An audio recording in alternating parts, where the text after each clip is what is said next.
Joining me now is Justin Peterson, Senior Manager for Ticket Sales at the Anaheim Ducks. Justin, thank you so much for joining me and our class as well. Let me first kick things off when it comes to what you actually do for the Ducks.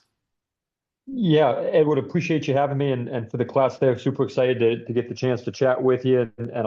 I think, like I'd like to say, so I'm an open book as it comes to questions. So when that time comes, feel free to fire away. But my primary day-to-day responsibilities is running the season ticket department for our hockey team. So, when you think about coming to Ducks games, a lot of people think about single game tickets and walking up to the box office or buying tickets on StubHub or Ticketmaster, whatever it may end up being like that.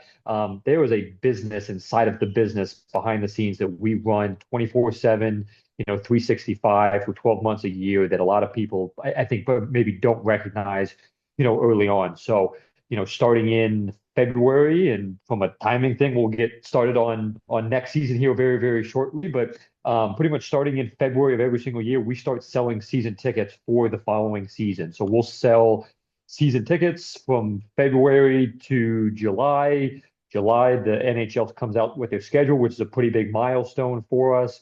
And then in July, we go on sale with a series of partial plans. So we have a couple different ticket products, a half season plan, a mini plan, and then a 7 game plan. And then that's kind of what the rest of our summer entails. And the goal is try to sell as many of those as we possibly can. So that way, when October 14th or whatever it may end up be, rolls around, we're not scrambling to try to sell 17,000 tickets. So, if we've done our job, October, November rolls around, we've got Honda Center full, and it's a really exciting time to be at Ducks games.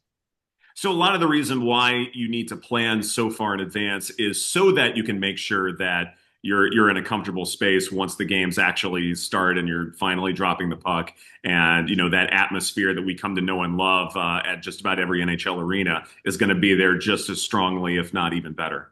To answer your question, right? My math skills have past me, gone and went. But 17,000. Our building seats about 17,000 people, and we've got 44 home games in a year. Let's just put it this way: 17,000 times 44 home games is a lot of tickets to sell at any given point in time. And so I think the answer to your question is if we wait until October to start that process, we will be in deep trouble in terms of the amount of work that's in front of us. And that's why that process starts back in October. And it's a process that, is not just new season tickets, which is what my role oversees, but it's a combination of, renewing our current season ticket holders. Our renewal base is incredibly important to us. And then it's, how many suites and club seats are we selling? And then how many group tickets are we selling? So like I said, it's a layered equation of how do we fill the building, 44 times a year. It's something where when you ask sports fans in general, like, what matters to attendance? I know a lot of folks say, well, it's the on ice product, how well the team is performing, things like that. That's really out of all of our control for the most part. There are only a handful of people who really get to decide how the team actually functions. And so I'm curious from your perspective, what you can do to make sure that fans are still showing up. Yeah, Edward, I made this piece to another class I was speaking to last week. Funny enough, is we focus on game day experience, right? The one thing that we can control is game day experience. And a question that maybe is hypothetical for the class, but like a game day experience is not the moment you walk in Honda Center, and your game day experience doesn't end when you leave Honda Center, right? Your game day experience starts when you leave your driveway at home, and then your game day experience doesn't finish until you get back home at the end of the night. And the reason that I say that is because, again, things outside of our control, but if somebody gets into a car accident or, we're LA people, like if you're sitting in traffic on the way to a game or you get a flat tire or something that happens, on your way to a game, is that a reflection of the Anaheim Ducks? No, of course not. And can we control that? Of course not. But does that affect somebody's mood and general feeling when they enter the building? Of course it does. And so that's where, we try to provide an end-to-end, fan experience so that when people are in our building, we know that they're having a really good time. And that's what we control. And that is, food and beverage lines. That's our game presentation. That's, how quickly can you get your ticket scanned and through security and in the building? Is our team store selection, good? There's a bunch of different stuff that goes into that. What are some of the things that you guys have been doing this season to keep that game day experience so special? Yeah, I'll actually go back to last year. Last year we took a really a really concentrated approach at what our game day experience looked like, and we were one of the prior to last season we were one of the few teams in the NHL that didn't have on ice product presentation, and there's a lot of teams in the league that do the video projection up above, and they do games and animated video, on the ice, which is a really unique feature of the NHL. But a lot of teams were renting that equipment.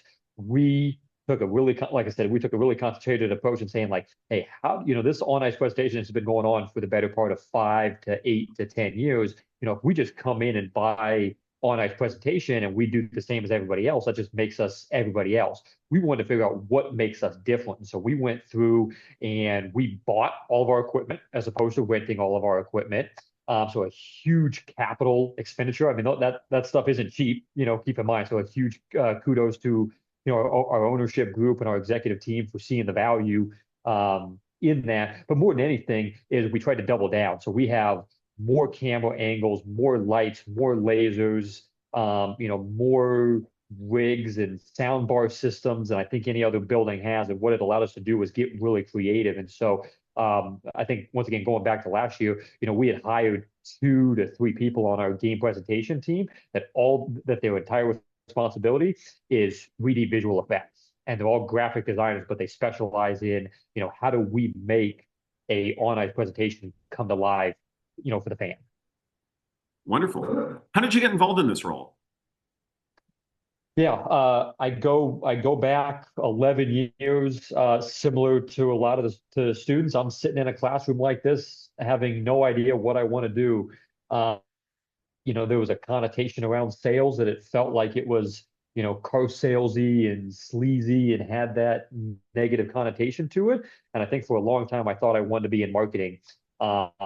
What I've realized really quickly is that if you can find a way to be in a revenue generating role and you can generate revenue at a really high level, your value to the organization is unmatched, right? There was a dollar figure that essentially hangs above my head every single day. And I know that I'm generating revenue. Like I know that I'm generating revenue for the team as opposed to spending revenue for the team, right? Marketing teams, they spend revenue. They spend money on advertising and social media and everything like that. Whereas, we're the ones bringing the money in. So I think early on, I identified that generating revenue was a great way to stand out. And I started doing inside sales for the Arizona Coyotes in Phoenix, Arizona, and just kind of climbed that career path to a point where I am now, to where now I lead, now I no longer sell, but I lead sales departments. When it comes to the sport of hockey, a sport that I've loved for a really long time, that I'm really enthusiastic and passionate about, and it's definitely something where fan bases, certainly echo those sentiments. At the same time, maybe it doesn't have as large of a fan base as, say, football or, say, baseball, for instance, because of how well teams down here have performed over the last few years. I'm curious how hockey is unique in terms of its ticket sales challenges compared with other sports, and especially in Southern California. Yeah, ultimately the underlying piece to what you're asking is, right, you've got your big four, right? And in some cases it's evolved to a big four, right? You've got NFL, NBA, baseball, and NHL. And I think a lot of times people look at NHL as the fourth sport in that ranking. In some cases, people look at hockey is the fifth sport. MLS is growing, a lot, in the United States compared to, with European soccer and different things like that. But I think Edward, we don't look at it that way. We don't look as us being the four team, in a big four, because we know we can compete and we bring something to the table that other sports don't have. NFL, right? It's big business. It's 70, 80,000 people. They go to football games on the weekends, and it's 8 to 10 home games throughout the year. And a lot of times people have transitioned to wanting to watch a football game from the confines of their couch, where there is no lines to get a cold beer, or there are no lines to go to the bathroom. And so I think, we feel very strongly about our product, and in particular our product in a live environment, that makes it a reason to be at a game versus watching at home on TV. I will open it up to questions in just a bit, but one more question that I have, and it really does pertain to some of the work that we do here at Cal Lutheran, and it involves artificial intelligence and just how much it is permeating just about every walk of life in some way, shape, or form. I am sure there are going to be people naming their kids Chat GPT before too long, but I'm curious how AI has sort of impacted your role. Yeah, it's funny as I was out of town at an NHL conference last week, and they brought in a panelist from the San Antonio Spurs. And not to totally divulge the story, but the Spurs had piloted creating a Chat GPT model for their entire organization. So, right, a lot of times, if you need a Chat GPT answer, or I need a Chat GPT answer, I'm just log it on and log it in with, my Facebook account or my Google account. They had taken a chat GPT model and built out a whole learning model specific to the NBA and the San Antonio Spurs, which I thought was really neat. But to answer your questions, AI is the buzzword and it's really popular, nowadays. And every vendor that tries to pitch me on something is we've got this AI functionality and this capability. And I think the biggest thing that I try to evaluate in reviewing all that is to not get too far ahead of things, right? AI it's sexy. Like I said, it is a buzzword nowadays, but there is still a very real level to human interaction, right? I still have reps that pick up the phone and make actual phone calls 50 to 60 times a day. And could a lot of that get replaced with AI? Certainly. And I'm sure there are tools out there that will eventually there will be a phone call company that does AI phone calls here within the next 5 years. I'm just waiting to see what team finally jumps onto that trend.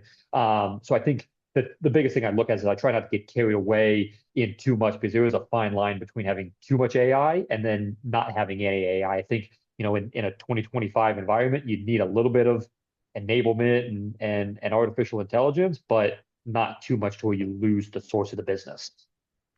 I lied. I have one more question before I open it up to the group, but it does pertain to our students, and that is, what is some piece of advice that you can impart to them when it comes to what they should be learning or thinking about right now in college as they prepare to go into sports management? I'll answer your question with a question. Do we have a lot of juniors and seniors, or do we have a lot of underclassmen, or a mix of both? I'd say it's a mix. Yeah, I think every Okay. class is represented here. Yeah. Okay. For me, the moment, and a little bit more about my background, I attended Grand Canyon University in Phoenix. That's where I've got my undergrad from. The moment that I stepped on campus, I started in August of 2013, and wow, that makes me feel old. But You're not that I old. stepped on campus. I know, right? I stepped on campus in August of 2013. By September of 2013, I had a job on campus, right? So, for me, I took advantage of every opportunity that was in front of me, from volunteers to internships to, paid jobs, unpaid jobs. And so I think my advice, regardless of where people are at, in their collegiate, venture, is I identify opportunities and say yes to everything while you're in college, right? Because one or two things will happen. A, you'll make a connection with somebody that will lead to a job down the road. B, it'll be an eye-opening to things you want to do, or it might be things you don't want to do. You could say yes to something and say, I don't want to work in college athletics, or I don't want to work in event ops. But you could say yes to something else, and it could open up the door and a pathway to something you didn't even expect. I think that's so true of my story. Was I had never been to a hockey game, never watched a hockey game. I had zero affiliation with hockey prior to getting into this business, and I said yes to a part-time ticket sales internship my junior year of college. And, 10 and a half, 11 years later, it's led to 11, 11 of the best years of my life. Wonderful. Floor is yours, guys. Who has a question?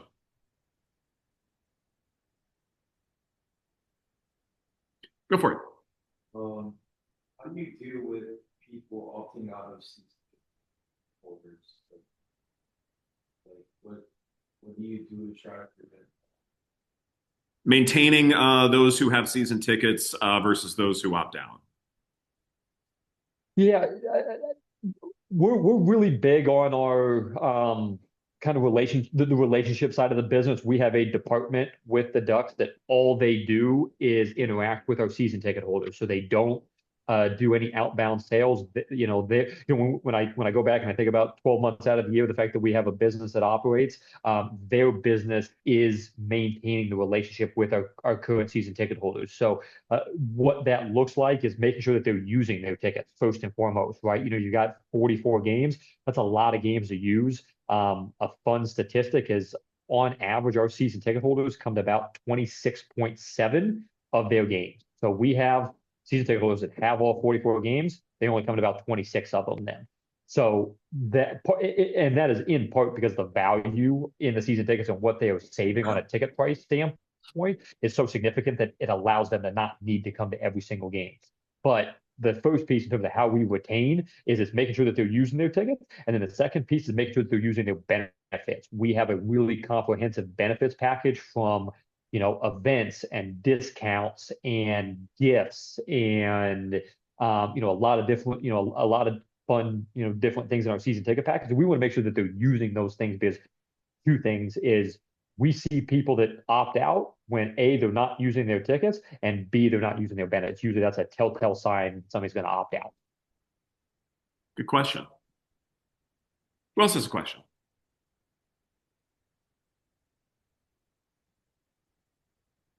Go for it.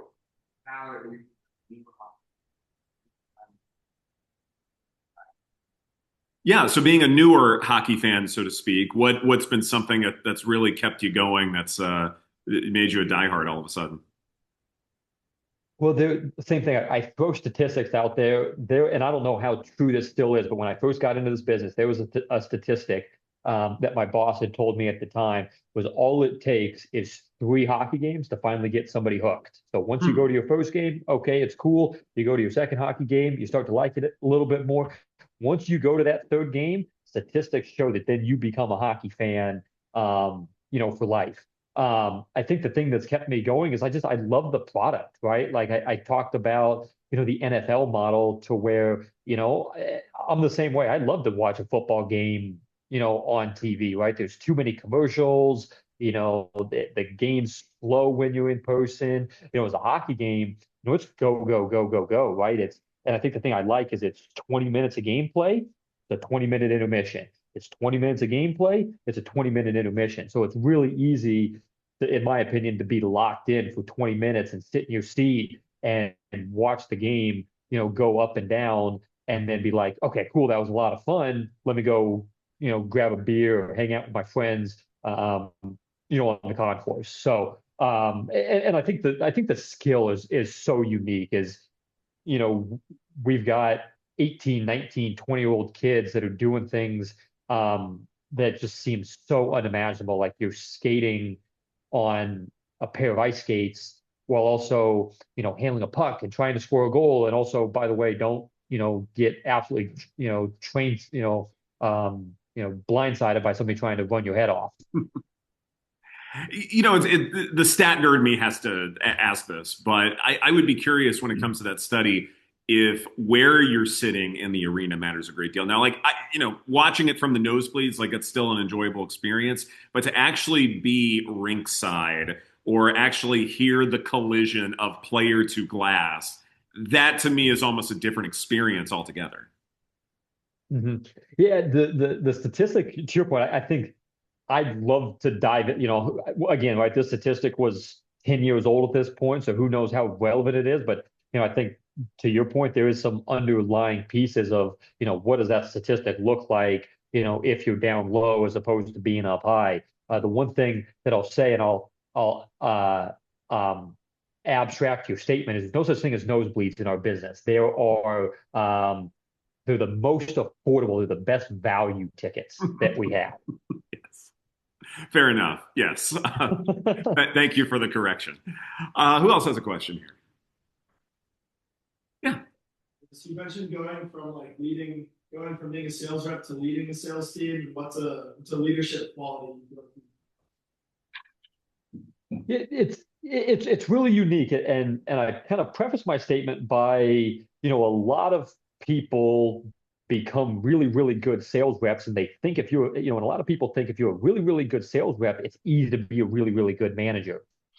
That isn't necessarily the case, right? As a sales rep, you like as a sales rep, I was solely focused on myself, right? It's how do I generate revenue? How do I sell tickets? How do I make, commissions? At the end of the day, I'm trying to, put food on the table for me, right? When I am in a leadership, type, when I'm in a leadership type role, I'm no longer worried about just myself. I'm worried about a team of eight, or I'm worried about a team of 10, where I need to be thinking about the business in a short-term capacity, but also in a long-term capacity, right? I need to be focused on, the day to day. And I think today is a really good example, right? I need to be focused on what my team is doing today, but also, the Ducks are having a good season so far. I need to start thinking about what does our playoff ticket business plan look like for February or March of next year?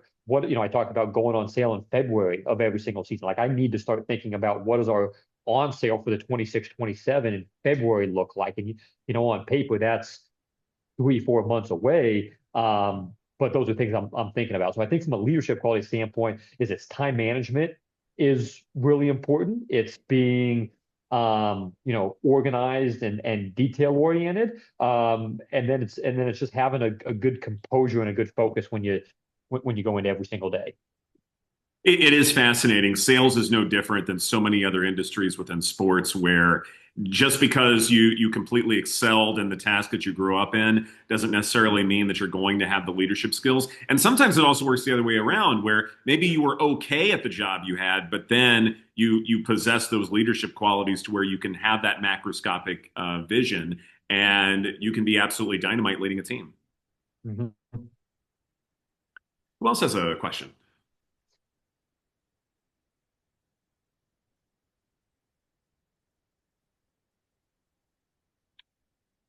Anything relating to ticket sales or sales in general or hockey or anything of the sort? Try and get one more question here from you guys.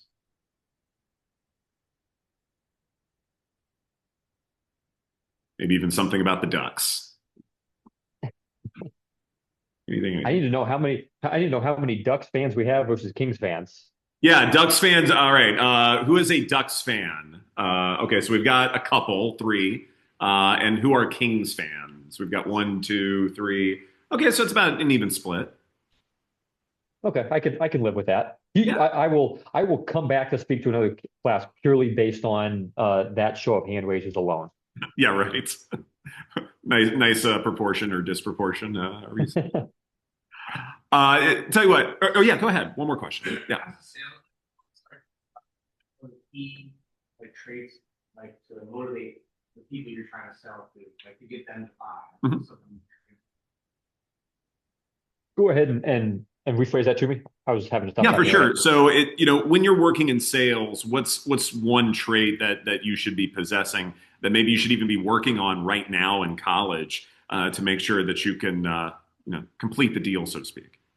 Yeah, the biggest thing, and I think this really applies to when we hire entry level sales reps, is it's one of two things. Is for me, we will train everybody about our ticket product. We will train all the ways to sell tickets, and then we will train you on the hockey and everything like that. The thing that is so key in sales is you have to be comfortable talking to people, right?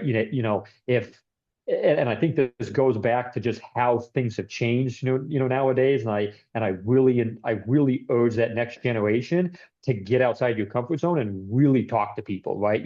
I think it's easy nowadays, and I'm sure everybody does it. I'm guilty of it myself. But you're waiting in line, at the coffee shop on campus, or you're waiting in line at a restaurant or whatever it may end up being. And what's everybody doing? Everybody's got their head down, buried in their cell phone, scrolling TikTok, scrolling Instagram, right? That art of human interaction, I think, is still very real. And so if you can be comfortable and confident in talking to people, you'll succeed in sales 10 times out of 10, right? Because I think going back to it, we'll train you on ticketing, we'll train you on sales skills, we'll train you on everything else in this business. It's the ability to be yeah, a communicator, being a problem solver. I think at the end of the day, too, problem solving, is important, and then having, kind of a creative, outlook on life. I in a million years did I ever think that one of our sales reps would sell something off of TikTok. They did. I had one of my inside sales reps create a TikTok video, posted it on TikTok. I wouldn't say it went viral, but it got a decent amount of views. And just yesterday, I had gotten 2 emails from people that said, I saw this video on TikTok. I want to learn more about the 7 game plan. Like, never in a million years, I think inbound leads would come from TikTok. Amazing. Amazing. But you're keeping up with the trends, you're keeping up with the times, and I think all of us can appreciate that, right? Exactly. Yep. Nice. Justin, thank you so much for your time. I really appreciate it.